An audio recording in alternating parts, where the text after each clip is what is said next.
Today we're going to be starting a lecture on Andrew Jackson's presidency and kind of the immediate presidents that come after Andrew Jackson, because Andrew Jackson was one of the most important political figures of his era, certainly one of the most important presidents in American history, for a lot of different reasons. And so, what we're going to talk about today is why Jackson was so important. How he, and the things that I want you to keep in mind as we're kind of going through this is I want you to think about, expansion of the presidency, expansion of presidential power, how a single person can really affect various parts of the government, and how Jackson, in terms of his leadership, was very different in comparison to previous presidents that America had had beforehand, because Jackson really represented kind of a turning of the page away from perhaps the Founding Fathers generation, which John Quincy Adams seemed to represent. Jackson is very different in terms of how he is going to rule as president. So let's go ahead and get into it and talk about Jackson's presidency, and we'll go forward from there to talk about a couple of other presidents that come after him. So I hope that you can still see. I tried to get it. Oh, it's still a little big. Let me make myself a little smaller. There we go. Okay. So we're going to talk about Andrew Jackson's presidency, but the place that we have to begin is actually in John Quincy Adams' presidency at the very end of it. So you may remember that last time when we spoke, one of the things that John Quincy Adams believed in was this idea of the American system. And the idea of the American system was that the government and John Quincy Adams' administration was dedicated to this idea of building up American infrastructure, even if that meant spending money to do so. And in fact, it would mean spending money. But part of it was also the idea that they needed to protect American industries. And we talked last time about how John Quincy Adams implemented taxes to protect American industry. Those taxes were called protective tariffs. It was a tax on manufactured goods. Coming into the country, right? To be clear, the tax was on manufactured goods coming into the country, not just manufactured goods created in the United States. So John Quincy Adams passes this thing, and it is implemented then during Jackson's administration. And the problem with the tariff from the perspective of Jackson supporters, and remember, Jackson supporters were quite angry that their guy had been denied the election in 1824, is that the tariff harmed the farmers, because by protecting American industry, now farmers didn't have access to perhaps cheaper goods from overseas, and so they were having to buy American-made products, which were generally more expensive than something that might be made overseas. And so farmers felt like they were being squeezed by this tariff.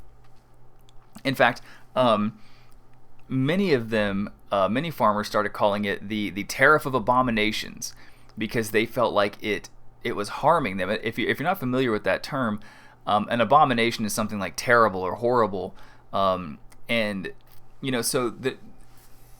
what you're seeing here is that John Quincy Adams was trying to do something that would help his political base, which was the North, right? And he's trying to protect the manufacturers up there who felt like they were being harmed by cheap foreign goods being imported into the country. And so he passes this tariff. But the tariff harms the South and the West, the farming parts of the country, because now they don't have access to those cheap goods anymore. And that was where Jackson supporters lived, right? Was in the South and the West. And so the South is incredibly angry about this tariff, particularly places like South Carolina.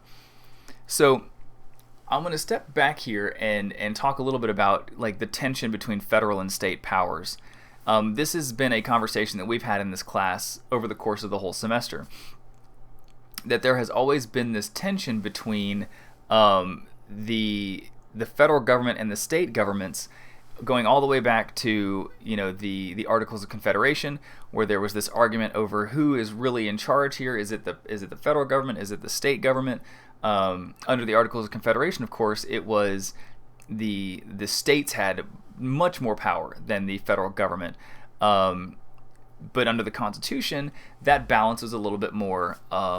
It was a little bit more balanced, right? That the federal government and the state governments were seen as more equals than as one being far, far more powerful than the other one. Nevertheless, Southerners particularly feared federal power. They feared the growth of central government in the country. And they looked at this tariff as evidence that the central government was growing too powerful. The people who lived in the South argued that this tariff was an abuse of power by the federal government, that the federal government shouldn't be able to put a tax on imports and thus harm people who rely on cheap goods coming in from overseas. And in particular, the reason why I singled out South Carolina is because South Carolina has always been a hotbed of this like states' rights kind of ideology.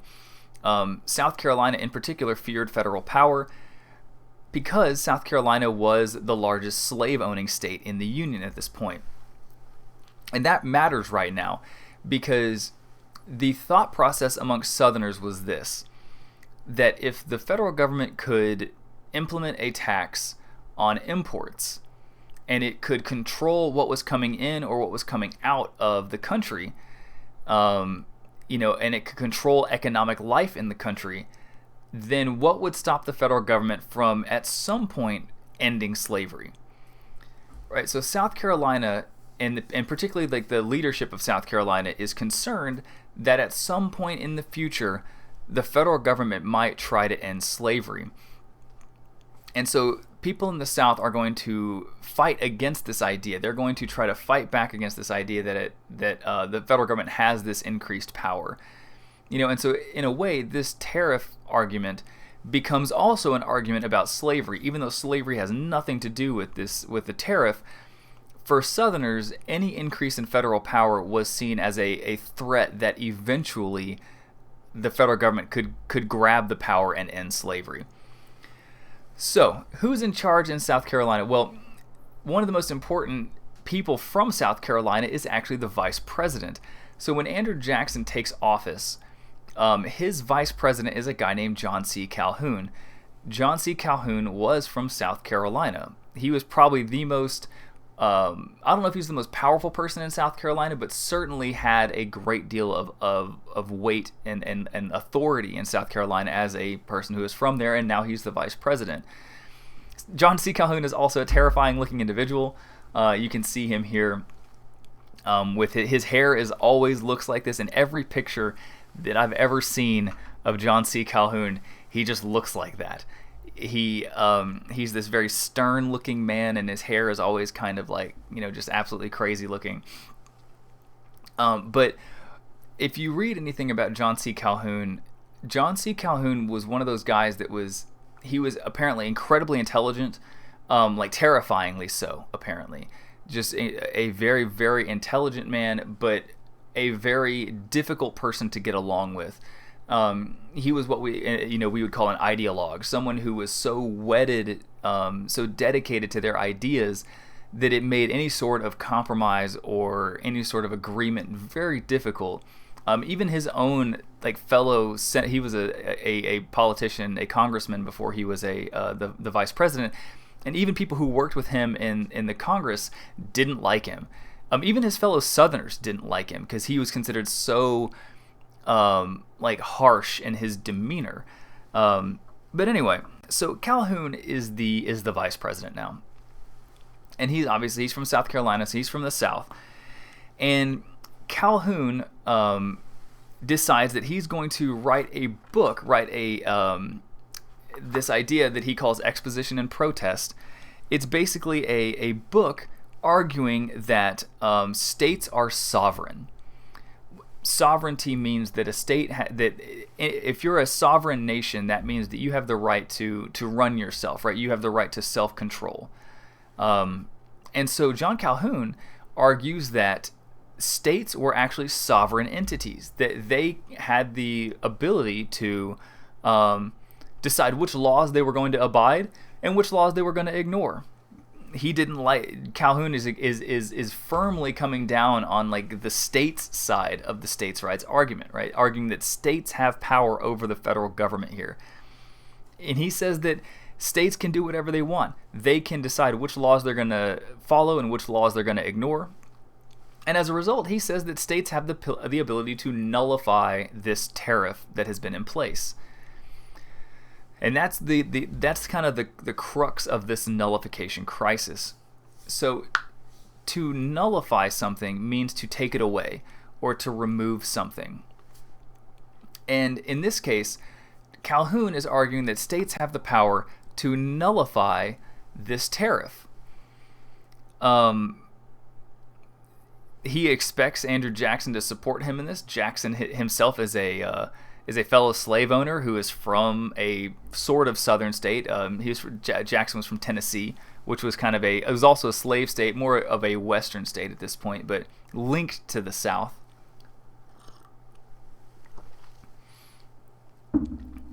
And here's one thing that's important, and the reason why I brought up slavery earlier is this. Calhoun is theorizing that if a state has the power to nullify this tariff, then in the future, if the federal government tries to end slavery, a state could thus nullify that law too, right? So this would kind of give the South kind of a get-out-of-jail-free card. They could essentially say, we are always going to be protected if the federal government tries to end slavery. So Calhoun's kind of like looking into the future and expecting the federal government to try to end slavery at some point, and he's trying to prevent that from happening, or he's trying to figure out a way where the South can protect itself. And he's arguing that that any state has the power to nullify a federal law, that they can just ignore it. They don't have to abide by it.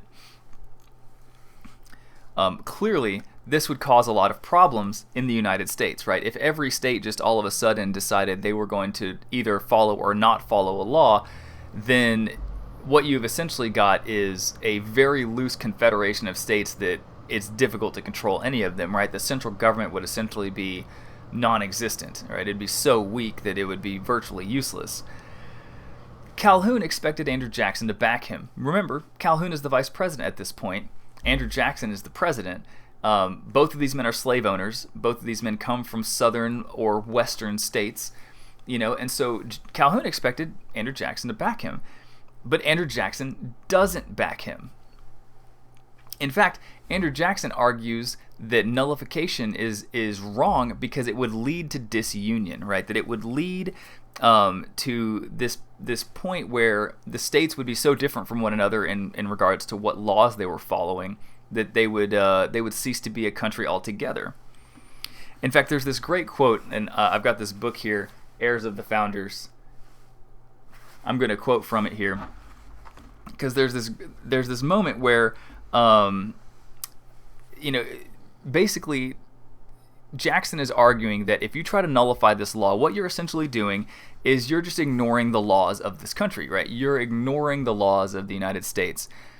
And so there's this wonderful and I think also kind of terrifying in a way. This quote I'm going to read you from Jackson tells you a lot about who he is as a person and kind of what kind of leader he is as a president. So a South Carolina congressman asked the president if he had a message for the people of South Carolina. And Andrew Jackson was like, sure. So Andrew Jackson said, yes, I have. Please give my compliments to my friends in your state and say to them that if a single drop of blood shall be shed there in opposition to the laws of the United States, I will hang the first man I can lay my hands on engaged in such treasonable conduct upon the first tree I can reach. Right, so Jackson's saying, if you don't abide by this tariff, if you don't abide by the laws of the United States, I'm going to come down there and start hanging people. Like, that's the kind of guy that Andrew Jackson was. He's a military man. He was a stern leader, and wasn't going to take any BS from anybody.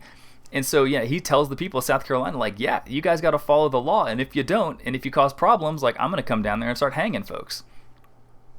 Calhoun is shocked that Jackson doesn't support him, and Calhoun actually resigns as the vice president. Just straight up quits.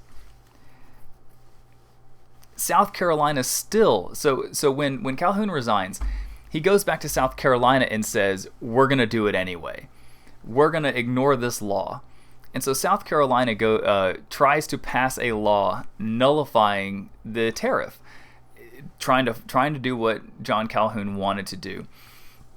Andrew Jackson and Congress respond by passing something called the Force Bill. Essentially, what the Force Bill did was it gave Andrew Jackson the power to use the military to go down to South Carolina and force them to pay the tax. So, if you take a step back and think about this from a long-term perspective, this is very similar to what happened with George Washington and the Whiskey Rebellion, right? Back in the 1790s, all those farmers out in western Pennsylvania didn't want to pay the tax on whiskey, and George Washington said, fine, like, we're going to send the military out there and force you to pay the tax. And that's essentially what Andrew Jackson is doing here as well, is he's saying, you guys can't not pay taxes. Like, you have to pay this tariff. It's the law of the land. And he's using military threat to be able to enforce this law. And you can imagine, if you're a person who's living in South Carolina, the threat of Andrew Jackson himself coming down with the military to enforce a tax is a pretty terrifying thing. Right? Andrew Jackson was not just a rough and tumble guy who landed in the White House. Right? He was a legitimate war leader in the War of 1812 and was very successful, not just at defeating the British, but also at fighting Native Americans. Andrew Jackson and his troops massacred the Creek Indians in the 18-teens, I believe. And so, Jackson was a pretty fearsome dude. And so this threat of military power coming down and marching into South Carolina was pretty terrifying. And so John Calhoun relents, and they do agree to start paying the taxes. They do reach kind of an agreement with the federal government to pay a lower tax because of their little rebellion. But the reason why this moment is important is because it was kind of a test. It was a test to see if South Carolina could get away with nullifying a federal law.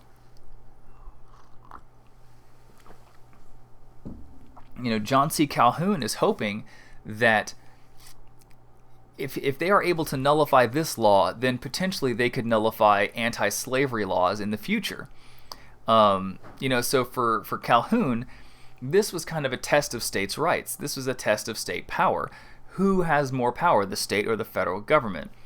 In this instance, it turns out the federal government asserted itself over the state. So in this case, Andrew Jackson, and this is another piece of significance, is that Andrew Jackson was demonstrating national supremacy, right? That the federal government was indeed superior to the state governments.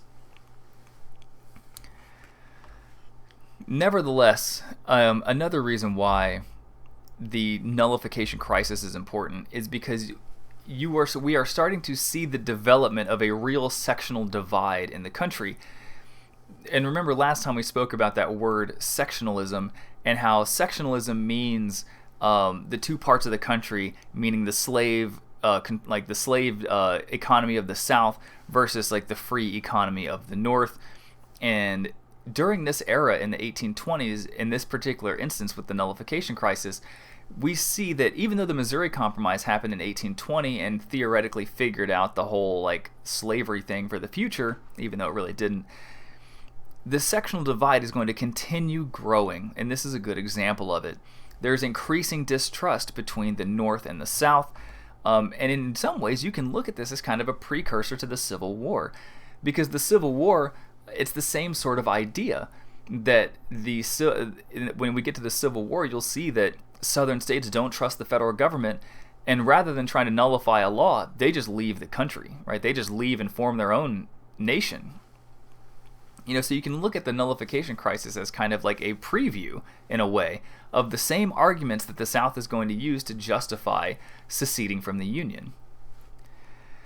So that's one example of the crises of Jackson, and Jackson in this case comes out ahead, right? He comes out as the demonstrating the supremacy of the federal government here. Another crisis that Jackson has to deal with involves the bank.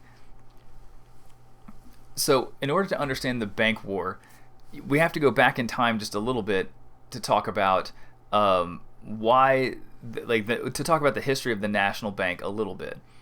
So, back when Alexander Hamilton was the Secretary of the Treasury, they created a national bank, the first national bank, to kind of stabilize the economy. You guys remember I showed you like the Hamilton rap videos where they talk about creating a national bank to create a national debt, so that way America could be more trustworthy as a lender and this sort of thing.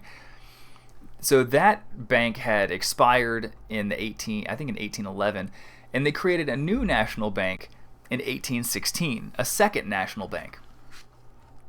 The second national bank was very similar to the first one, in that the purpose of it was to stabilize the economy. Essentially, what the purpose of the national bank is that the national bank receives money from the federal government, which it can then loan out to other banks or institutions. And so the national bank is kind of the repository or the gatekeeper of the American economy in a way. So the second national bank was created in 1816. It was given a 20-year charter, meaning that it would exist from 1816 to 1836. And when it came time around 1836, they were going to need to pass a bill to extend the charter if they wanted to keep the bank going. So that's where the bank is at. We are in 1832 right now. So Andrew Jackson is running for re-election in 1832. He has had his one term, from 1829 to now 1832. He's running for re-election. And Andrew Jackson really doesn't like the bank.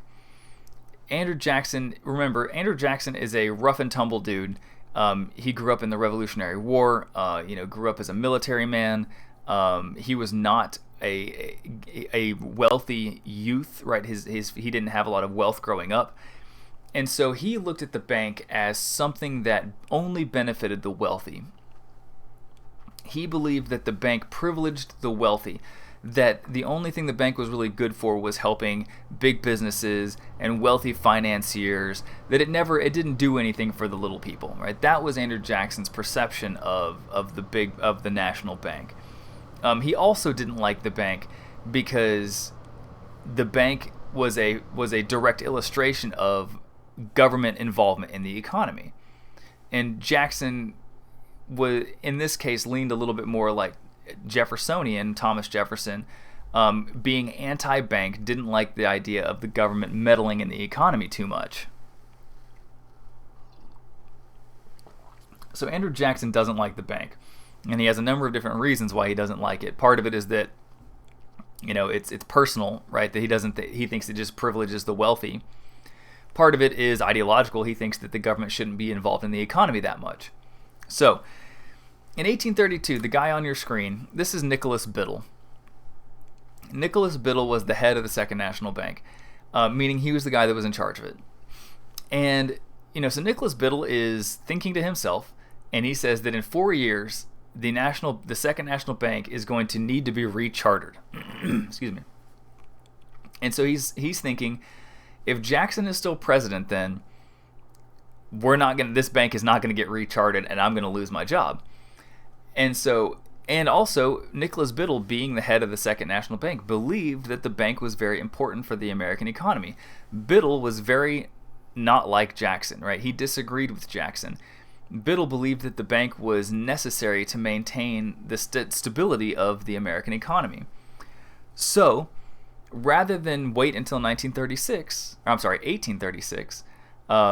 Biddle argues, why don't we recharter the bank in 1832? So, Biddle goes before Congress, and tells them, why don't we recharter the bank now? There's no reason to wait. Let's just go ahead and do it now.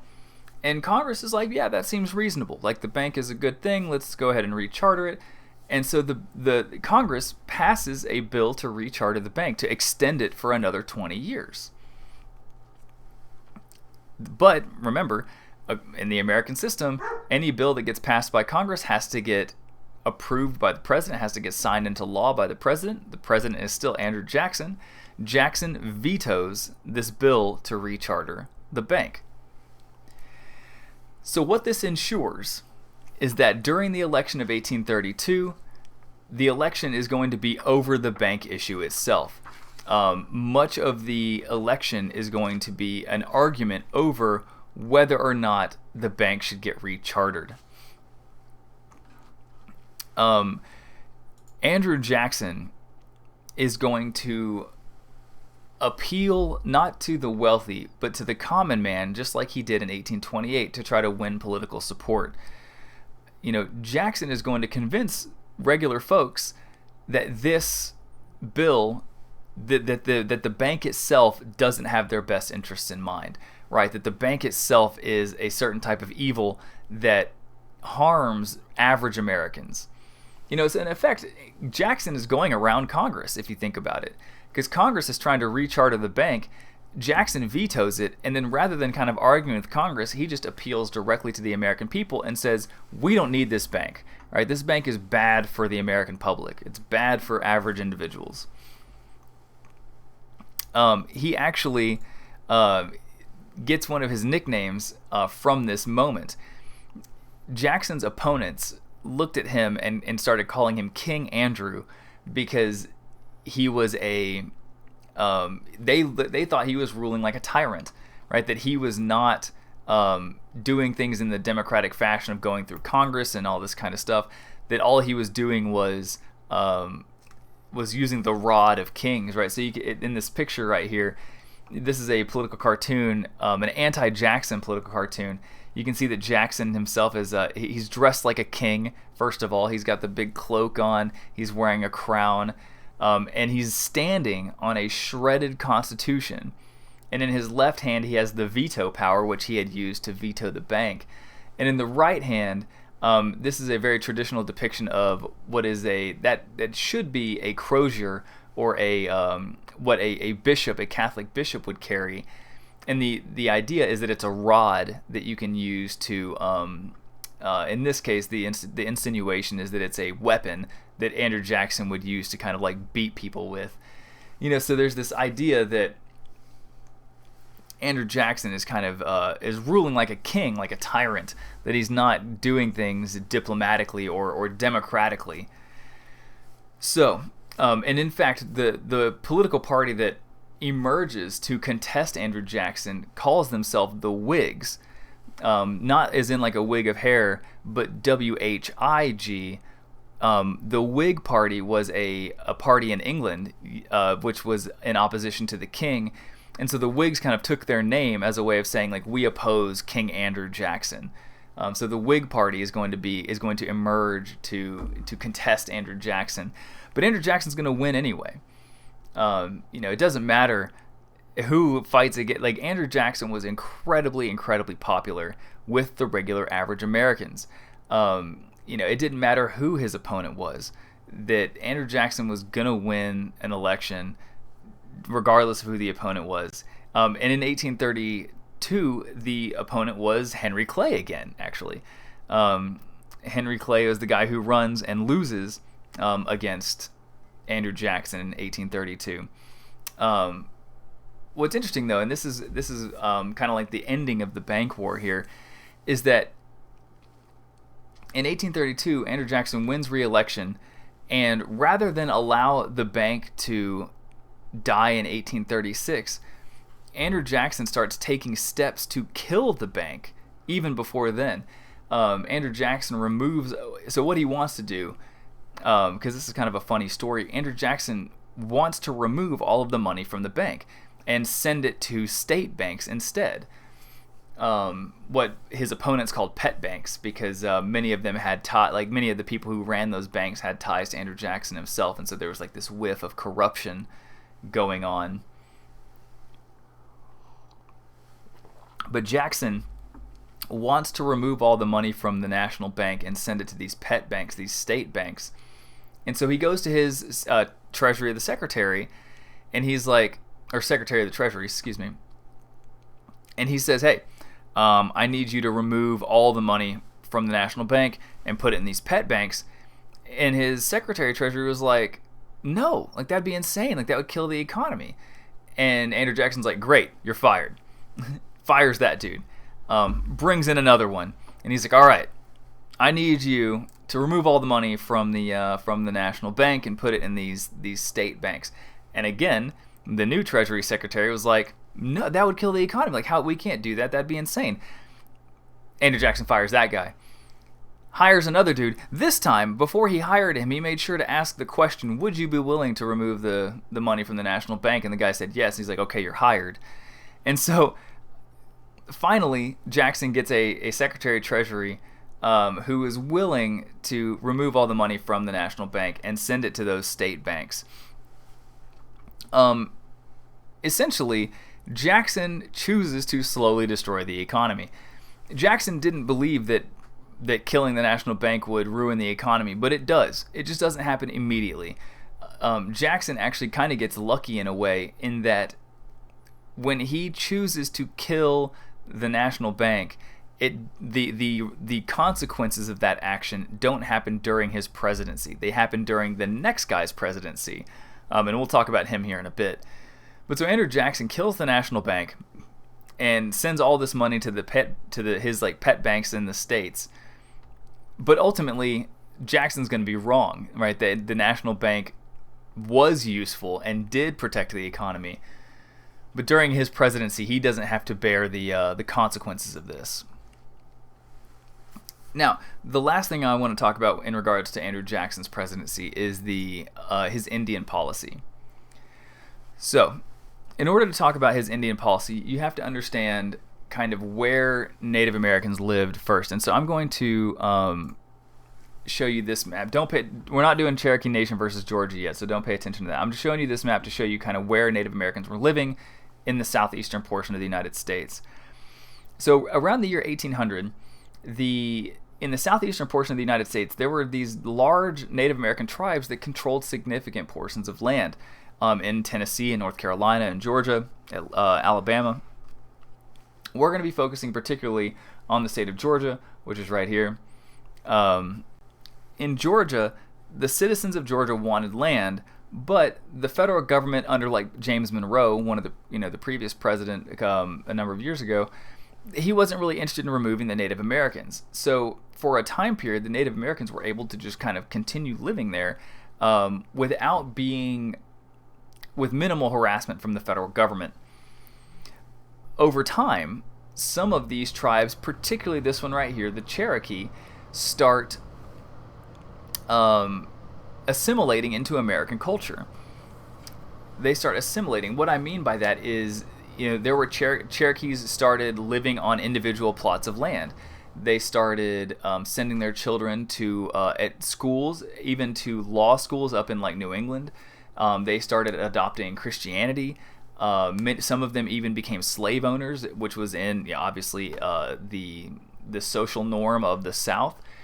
So the Cherokee Native Americans were very much kind of assimilating into this American culture, and you would think that would kind of have protected them from maybe the people who lived in their area, maybe the white people who wanted their land, but that was not the case. In 1830, there was a law passed called the Indian Removal Act. Particularly the people in Georgia wanted Native Americans removed from Georgia. And so if you look at Georgia, this is Georgia right here. If you look at the state of Georgia, you can see that this little bit right here was Native American land. That was where the Cherokee lived. And this little bit of land is what the people in Georgia wanted. They wanted the Cherokee removed from that land so that they could then go in and settle it. That land was good land. It was good for farming. And so the people of Georgia wanted the Cherokee out. And you can see that in this Indian Removal Act, it barely passes, and notably the places where it passes are largely southern areas, particularly these areas down here where there were still a lot of Native Americans. Up here in this region, by and large, you get kind of a divided response, but mostly people up in the Northeast, where there weren't many Native Americans, voted against Indian removal. In the South and the West, where there were a lot of Native Americans still, there is heavy, people are very much in favor of removing Native Americans. So in 1830, Congress passes this bill that says, yes, you can remove Native Americans from this land. So Georgia starts stripping rights away from the Cherokee, preventing them from being able to, do any sort, like lots of civil rights violations begin happening in 1830. But then the Cherokee sue for the right to own their land, and that's where we get to the Cherokee Nation versus Georgia case. So just to reiterate, or just to kind of like summarize how we got here, is that there's a lot of Cherokee living in Georgia, this little kind of like bit of Georgia right up here. A lot of Cherokee living in Georgia. The people in Georgia want them out. Congress passes that Indian Removal Act, and now the Cherokee are suing for their right to remain there. They're essentially suing the government and saying, this is actually our land, you can't remove us.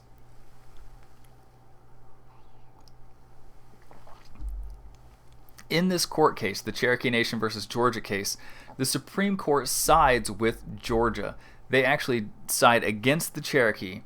And the way they do it is actually really prejudiced and discriminatory. I'm going to read you some quotes here. So the Supreme Court said that Native American tribes were, quote, domestic dependent nations. And I emphasize that word dependent because what the Supreme Court is essentially arguing is that Native Americans couldn't exist without the United States supporting them, right? So that they were dependent on the United States. And in fact, Chief Justice John Marshall, who is the same guy who did the Marbury versus Madison case, back in 1803, John Marshall said that the relationship between Native Americans and the American government was the same as a ward to its guardian. And if you're familiar with the term ward, W-A-R-D, a ward is someone or something that needs to be protected and cared for, and a guardian is the person who protects and cares for that person. And so essentially, John Marshall, the Chief Justice of the Supreme Court, is saying Native Americans can't take care of themselves. Another Supreme Court justice goes even farther and calls the Cherokee wandering hordes that lived in a savage state. Right, so clearly there's a lot of discrimination against Native Americans during this time period, which is no surprise. You shouldn't be surprised by this given everything we've talked about up to this point. But it is pretty shocking that in this moment, the Supreme Court's like, yeah, it's totally fine to just like steal land from these people who have been living there, and particularly because the Cherokee had made a great amount of effort to assimilate into American culture, hoping that they were going to be able to keep their land as a result of it. So it appeared like the Cherokee were going to be forced out until another court case happened. And so I know we're doing a lot of court cases here and a lot of like kind of nitty gritty politicking here, but these court cases are really fascinating because the Cherokee Nation court case happened in 1830. This court case happened just literally a year later, the Worcester case. So Worcester versus Georgia happens just 1 year after the Cherokee Nation case, and it seemed like everything was like after the Cherokee case. It seemed like the Cherokees were out of options, right? The Supreme Court had ruled against them, but then Samuel Worcester sues, kind of on behalf of the Cherokee. So who is Samuel Worcester? Well, if you look at the picture, you can kind of get an idea of who he is. The book he's holding right there is a Bible. Samuel Worcester was a missionary. He was a preacher. And Samuel Worcester had been living amongst the Cherokee for many years. He, of course, had evangelized and proselytized to the Cherokee. So he had been living amongst them and converting Native Americans to Christianity. And when he learned that he and the Cherokee were going to be forced out, he believed that was unconstitutional. So he sues. And his lawsuit is basically saying that he's challenging the idea that the state and federal government have a right to control Native American land. He'd been living there for a while, and so he was able to sue and says that the federal government doesn't have control of this land. Interestingly, remember, this court case just takes place 1 year after the Cherokee case, where the Cherokee were called wards of the nation and, said that they were, totally dependent on the American government. And yet, in the Worcester case, the Supreme Court actually reverses its own decision, just in 1 year. In the Worcester case, the Supreme Court actually sides with Worcester. They argue, John Marshall argued that the Cherokee Nation was an independent nation, that Georgia couldn't take their rights away, that they had the right to own that land. This is like a mind-blowing moment, because the Supreme Court just a year earlier had said that, yeah, these people don't, they're wards of the nation and totally dependent on the United States. And now here they're saying, oh, they're a totally independent nation and you can't take their rights away. So it seemed like the Cherokee were saved, right? Like that they were going to be able to keep their land and that everything was going to be great. But of course, that's not how it goes. Because remember, according to the Constitution, we have 3 branches of government, right? And the Supreme Court can only interpret laws. That's the job of the judiciary, is to interpret the laws. They don't actually enforce them. Enforcement comes down to who the executive office is, right? It comes down to the president. The president is responsible, and the executive branch is responsible for executing, right? Executive for executing the laws. And in this case, Andrew Jackson's the president. Andrew Jackson didn't like Native Americans. Let me put it this way. Andrew Jackson has a complicated history with Native Americans. He did, I believe, adopt a Native American as a son. I believe it's been a while since I've read about Andrew Jackson's personal life, but if I remember correctly, he adopted a Native American son. But it's partially because he felt bad, because he and his troops had massacred so many Indians during the Creek Wars. So Andrew Jackson had a very complicated history with the Native Americans, but in general, Jackson sided with the idea that Native American land should give way to American progress, right? That Americans should be allowed to take Native American land as part of that, like, manifest destiny, that idea that, Americans are destined to expand westward. And so there's this apocryphal quote, apocryphal meaning that we don't really know if it happened or not, but the legends say that when Jackson heard about John Marshall's decision to allow the Cherokee to stay in Georgia, Andrew Jackson said, I see that Chief Justice John Marshall has made his decision. Now let's see him enforce it. Basically saying that John Marshall doesn't have the power to enforce any of these laws that he's passing, and that Andrew Jackson was making it clear that he's not going to enforce this law. He is not going to allow the Cherokee to remain in Georgia. So in effect, Jackson is not supporting the Supreme Court. He's just ignoring what the Supreme Court said, and he's going to allow the people of Georgia to start removing the Cherokee Indians from their territory. And so now we circle back to the Indian Removal Act that was passed in 1830, the place where this all began. And because of the Indian Removal Act, Andrew Jackson says these Native American groups can be removed to make way for American expansion. Removal will start under Andrew Jackson. It is going to continue under the next president, who's Martin Van Buren. And you can see how many people are removed. It's not just the Cherokee, but many, many other groups are removed from their homeland and sent westward. So down here, this is the Cherokee right here in Georgia and part of southern Tennessee. They are moved into what is called Indian Territory, now modern Oklahoma. Back then they just called it Indian Territory because they just stuck all of these Native American groups on these large reservations. But you've got the 5, what they called the 5 civilized tribes, was the Cherokee, the Chickasaw, the Choctaw, the Creeks, and the Seminoles all moved westward into this Indian territory, but they weren't the only ones. There were also a lot of other groups in the Midwest and the North that were also moved downwards into these reservations. And this wasn't just this wasn't like a nice stroll through the countryside. The removal of the Cherokee was a devastating experience for the Cherokee Indians. It becomes known as the Trail of Tears because the Trail of Tears starts in 1830 as the Cherokee are forced out of their land. And the way it started was basically like Georgia troops just showed up in Cherokee land and were basically like, all right, you got to go. And they didn't even give them time to like pack a bag or anything. It was basically just like, start walking. We're pushing you out. Some of the Cherokee voluntarily left before the Trail of Tears started, but many, thousands in fact, were sent on a forced march, guarded by propelled by military weaponry on this march out of their land. The Trail of Tears itself, like the one that people think of, happened in 1838. There was about 13,000 Cherokee who were marched out of Georgia and sent to Oklahoma Territory. Roughly 13,000 Cherokee were on this march. 7,000 military men forced them to march to Oklahoma.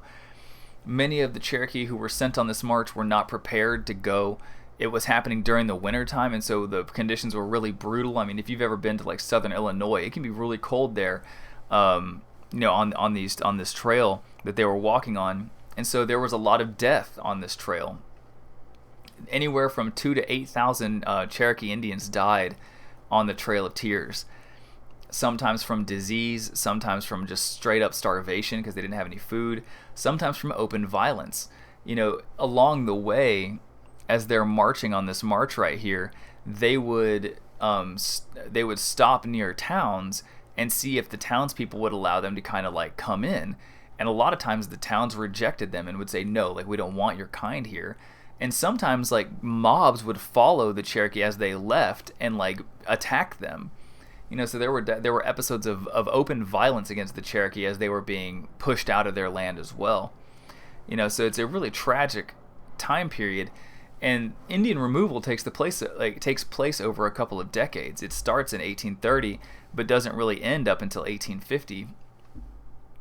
And over that 20-year period, roughly 60,000 Native Americans are removed from their homeland and sent to reservations in Oklahoma Territory or in this territory up here, which I think would be, it's not Missouri, was it like Kansas and Nebraska? So nearly 60,000 Native Americans are removed and sent to these reservations. It's just a devastating experience for these Native American communities, particularly groups like the Cherokee, who had made a lot of effort to try to integrate into the American system.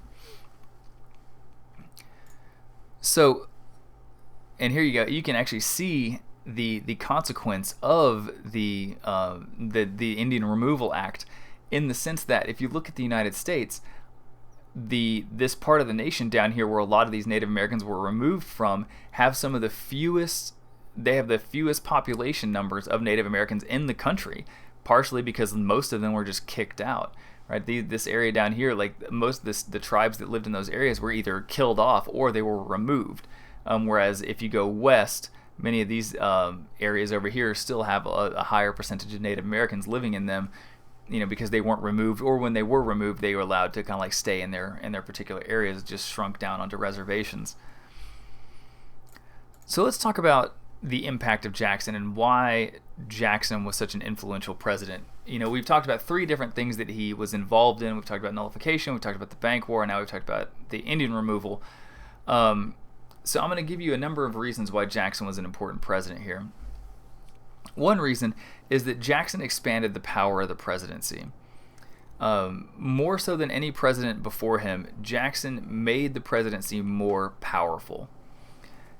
And he did this in a number of different ways. By using vetoes, and Jackson vetoed more bills than all the presidents that came before him. He had this kind of like domineering style that probably came from like his military background, and also just kind of his own persona as kind of like this rough and tumble guy. He stopped nullification, right, which was a kind of a challenge to federal power, and he asserted federal authority. So again, to reiterate, Jackson expanded the power of the presidency. He made the presidency more powerful. Another reason why Jackson's important is because under Jackson's administration, we get the return of the two-party system. Jackson was the leader of the Democratic Party, and a new political party arises to contest him. That's the Whigs that we mentioned earlier. So during Jackson's presidency, you get the return of the two-party system. You got the Democrats on Jackson's side and the Whigs on the other side. And for the next 30 years or so, those are going to be the two main political parties. Additionally, another reason why Jackson is such an influential president is because he was able to establish, more than presidents before him, Jackson established a direct connection with the voters. In particular, he was able to take advantage of the fact that during this time period, common people were able to vote. Right? I showed you the maps of from 1824 to 1828 how the voter base expands tremendously, and it's because states are giving common white men the ability to vote. Right? Working class white dudes now have the power to vote, whereas before it was really just property owning wealthy men. Jackson is able to take advantage of increased suffrage. Suffrage meaning the right to vote, right? As more men are able to vote, many of them were more poor or impoverished or just working class, and Jackson is able to appeal to those groups.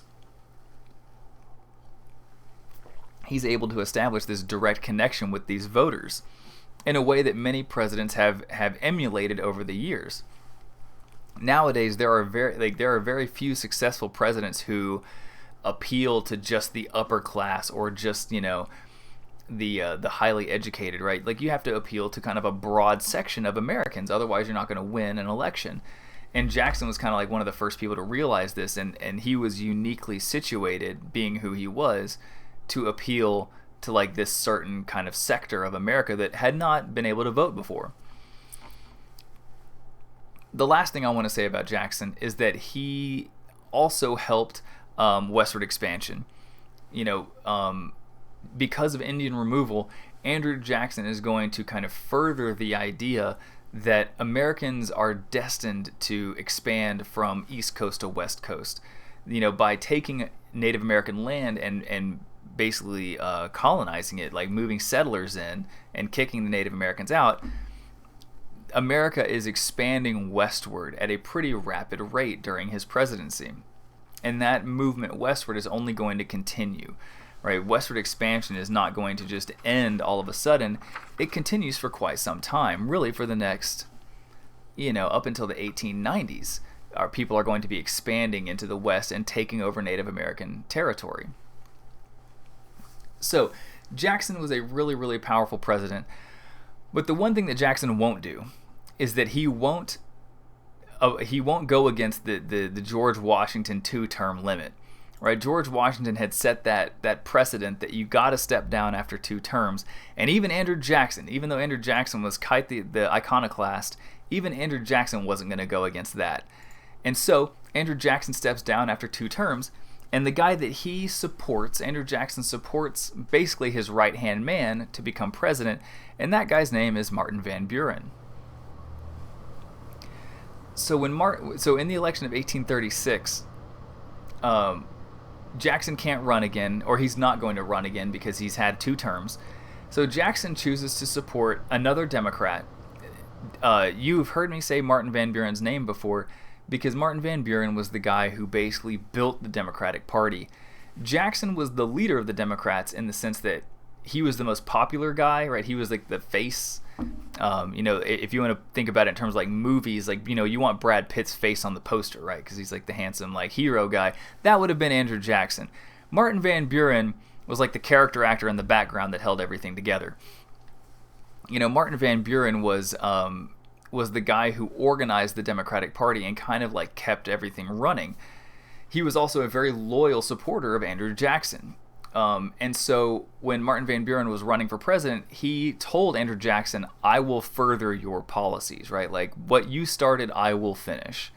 For example, under Van Buren, Indian removal will continue. So he gets elected in 1836, and, people were hoping that it would be a continuation of Andrew Jackson's presidency.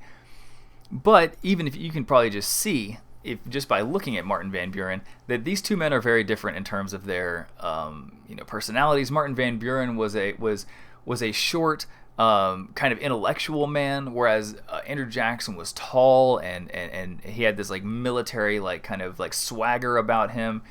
Van Buren was a very smart man and good at politics, but he's going to have a rough time as president. And the reason why is because, remember, just a few years earlier, Andrew Jackson killed the National Bank. And when he killed the National Bank, I said, this is going to be a problem, but it's not going to be a problem during his presidency. It's going to happen to the next president.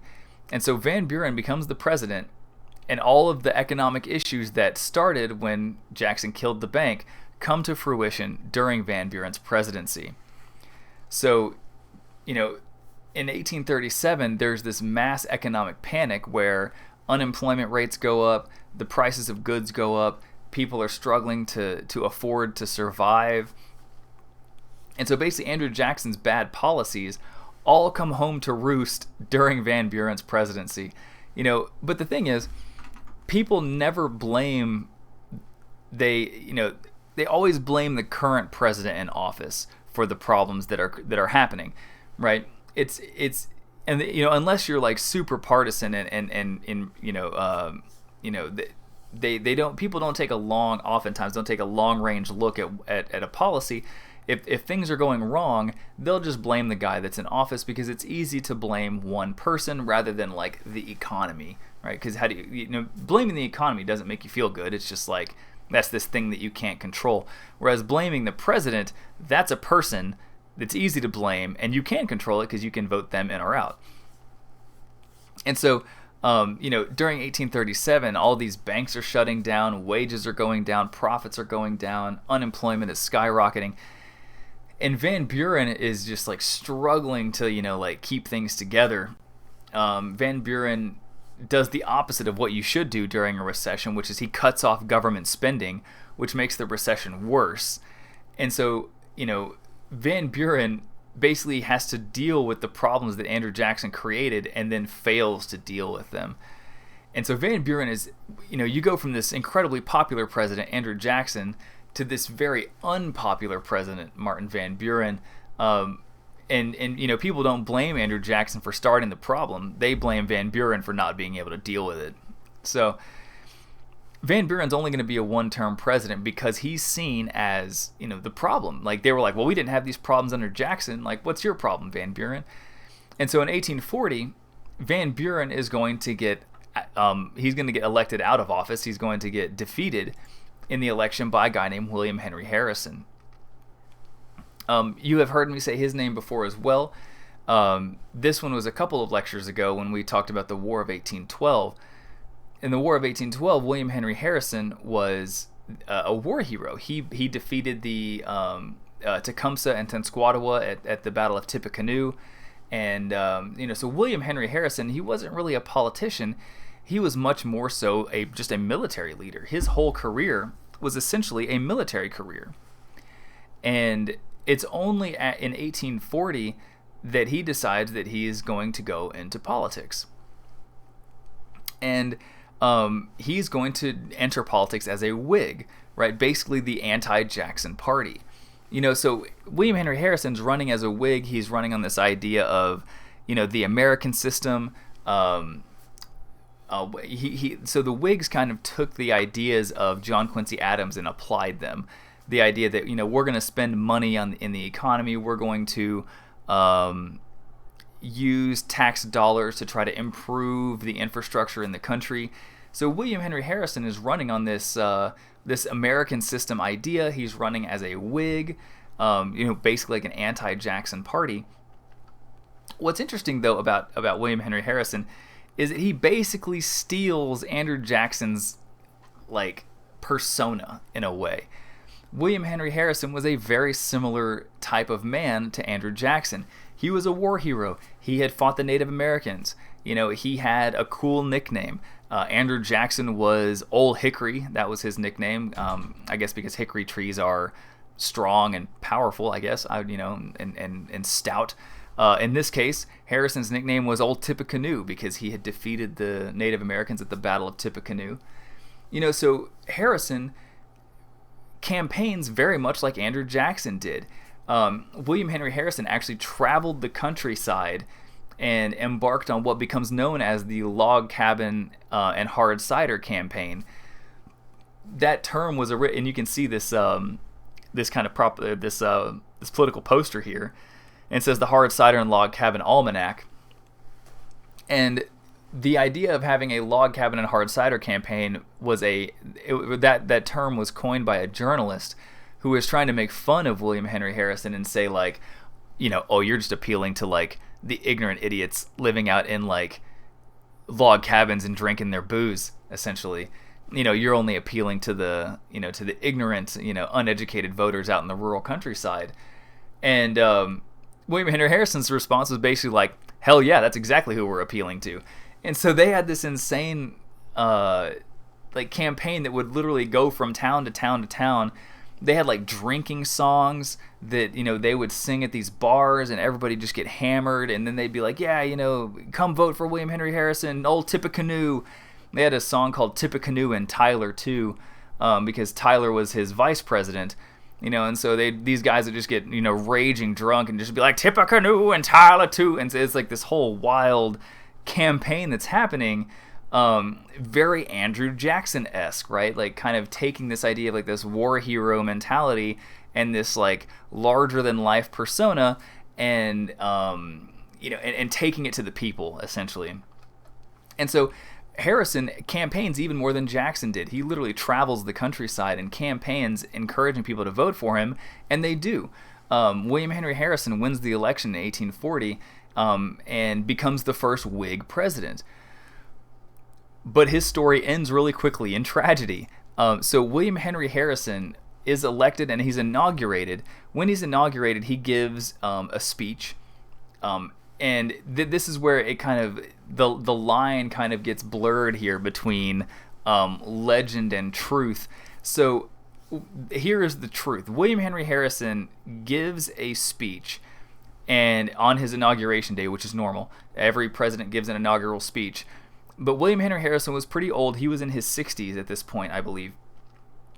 And the weather wasn't great when he was giving his speech. It was raining outside, and his some of his advisors were like, hey, maybe you shouldn't give this speech. Maybe you should put it off or go inside, do the speech inside. And he was like, no, I've campaigned as this rugged, frontiersman. People need to be able to see that I can give a speech in some rain. Come on. So he gives a speech in the rain, and then this is where kind of like we are unsure exactly if the rain affected this or not. But very quickly after his inauguration, William Henry Harrison became ill, very ill. He developed a cold that then turned into pneumonia, and then literally 31 days after he was inaugurated, William Henry Harrison died, becoming the shortest presidency in American history, literally 31 days. So William Henry Harrison had campaigned on this idea of being this rugged, robust man, and then 31 days into his presidency, died of pneumonia. And we don't know if giving the speech in the rain gave him pneumonia. It's impossible for us to kind of know that type of detail. But there are people who have theorized that he caught pneumonia by standing out in the rain and giving this speech for an hour and a half. Either way, though, this is a serious blow for the Whig Party, right? They have just finally elected their first candidate to president. He dies a month in. Now the vice president is taking over, and this vice president, his name is John Tyler. John Tyler becomes known as his accidency because no one expected John Tyler to actually be the president. Everybody voted for William Henry Harrison, and now you've got this guy. So who is John Tyler then? So John Tyler was also a Whig. He was Harrison's vice president, and so other Whigs were just like, okay, well, this is fine. Like, let's just keep doing what we planned on doing, even though Harrison's not in power. Like, we're going to just push forward and we're going to do the American system thing, and we're going to increase the infrastructure, and we're going to create the national bank and do all this wonderful stuff. And so John Tyler is now the president, and Congress is just like, yeah, let's start passing some bills. So the Whigs, the first thing they did was they drafted a bill to create another national bank. Remember, Andrew Jackson had destroyed the second national bank, and so the Whigs were like, we want to create another one. So they draft up a bill to create a third national bank, and they're like, all right, this is good, and they send it to John Tyler. John Tyler vetoes it, and they're like, wait, what? Like, why? But you're one of us. Like, why would you veto this bank bill? And so they go back to the drawing board, and they're like, okay, maybe we need to rethink this. So they drop a new bill, and this new bill is a federal funding bill that is supposed to fund internal improvements and give money to for infrastructure and things like this. And they're like, okay, this is a good one. And so they send it to John Tyler. They pass it and send it to John Tyler, and John Tyler vetoes that one too. And now all of a sudden, like, the Whigs in Congress are just like, what is going on? Like, what is your problem, John Tyler? Like, why are you vetoing all of these bills? Aren't you a Whig? Aren't you one of us? And John Tyler's like, actually, not really. So John Tyler only joined the Whig Party because he hated Andrew Jackson. John Tyler actually agreed mostly with Jackson's policies, but he really just hated Andrew Jackson a lot as a person, and so he joined the Whigs. So he was just kind of like an anti-Jackson Democrat, really. And no one really bothered to ask him what his political beliefs were when he became the vice president, apparently. And so he kind of snuck in there. And then when Harrison died, John Tyler takes over, and now you've got a guy in power who's technically a Whig, but he's not really a Whig, right? He's an anti-Jackson Democrat. And so as a result of this, all the Whigs are just furious, right? I mean, this guy is literally standing against everything they believe. So all the Whigs in his administration quit, and John Tyler brings in a whole bunch of other anti-Jackson Democrats to run the show. So the Whig Party goes from this triumphant moment where their guy wins the election, and then he dies 31 days in office, and the guy who takes his place isn't even a Whig. He's this anti-Jackson Democrat who doesn't believe anything that the Whig Party believes. So like, what a tragedy, for the Whigs in this moment. But so what we've seen over the course, though, of this lecture is that Jackson and the things that he did and the way that he ruled the country and the way that he kind of like led the country as president is going to have a lot of long-term ramifications, right? Everything we've talked about has his fingerprints on it, whether that's the things that he influenced directly with like the nullification bill or the bank war or the Indian policy. Even the presidents that come after him are always kind of standing in the shadow of Jackson, right? Like Van Buren has to deal with the problems that Jackson kind of helped create, and the fact that he wasn't Andrew Jackson is also part of the problem. William Henry Harrison and John Tyler are also kind of feeling the effects of Jackson's presidency. And so for many years after Andrew Jackson, even after he's out of office, he still he leaves a really significant imprint on like the culture and the politics of the country. So that's where I'm going to stop this lecture for today. Thank you guys for watching. If